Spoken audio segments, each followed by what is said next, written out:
Hi, good morning. My name is Kaysian Gordon from Casey Gordon Financial Planning. And this morning, I wanted to talk to you about another topic.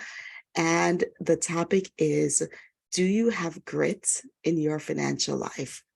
I'm reading a book. It was a recommendation from a dear friend of mine. It's called Grit by Angela Duckworth. And she shares about grit. Let me tell you what grit is first as it pertains to this. It is both passion and perseverance.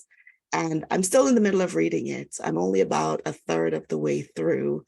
And it's such an incredible story of you can have a lot of talent, but if you don't have the perseverance to keep going when things get difficult, or just so many other factors that will determine your true success.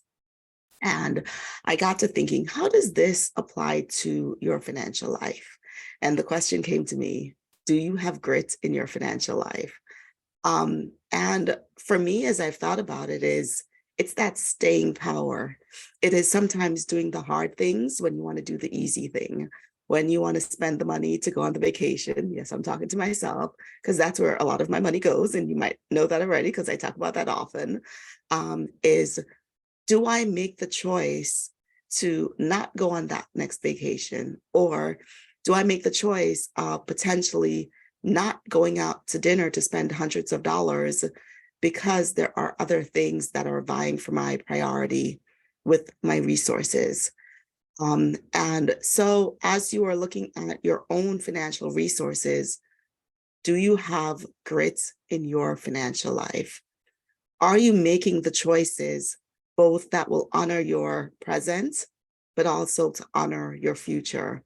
It's the things that we show up and we do daily, whether the choice is easy or hard, and we show up consistently to make those choices.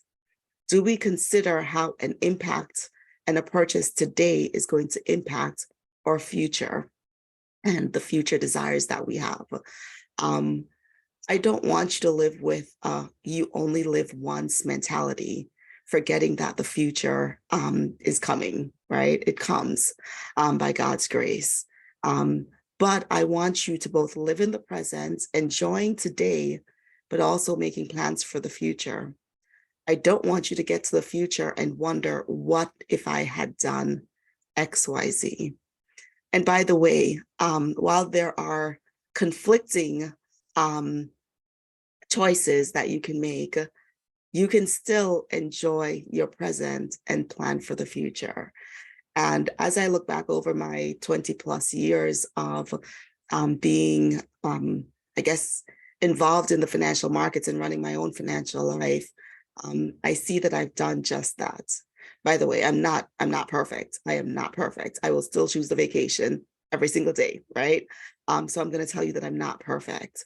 However, I realize that over the time of choosing to live within the things that I value more than the things that were nice to have for me, but not necessarily necessary, is what has allowed me to make some of the choices I've been able to make in this, especially in the last few years. And I really don't believe that I've sacrificed a whole lot of my life to be able to get there. And so that's that. Those are some of the things I want to encourage you to look at as you're looking at your own financial life and how much grit you have in your financial life. Are you showing up for yourself in your finances?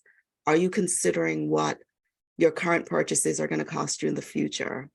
And if you're putting something on a credit card, not knowing how you're going to be able to pay for it for the future. And by the way, just one of the want to have, not necessarily need to have, but just would be a nice to have. Um, and sometimes that item that we paid $100 for on the credit card might end up costing us $120 in the long run. And it might not sound like a lot, but you do that with multiple thousands of dollars over multiple years, and it becomes a really, really expensive habit. So this morning, I want to encourage you to stop and pause and think about, are you exercising financial grit in your life? And it does not have to be something that you're born with. These are some traits that you can actually learn. And becomes the passion that you're working towards, and the perseverance that you're willing to put into it to be able to attain those goals. So, as always, I want to encourage you to live in the present, but also to plan for the future. My name is Kaysian Gordon from Kaysian Gordon Financial Planning, and please feel free to reach out to me if you have any questions. Talk to you soon. Bye.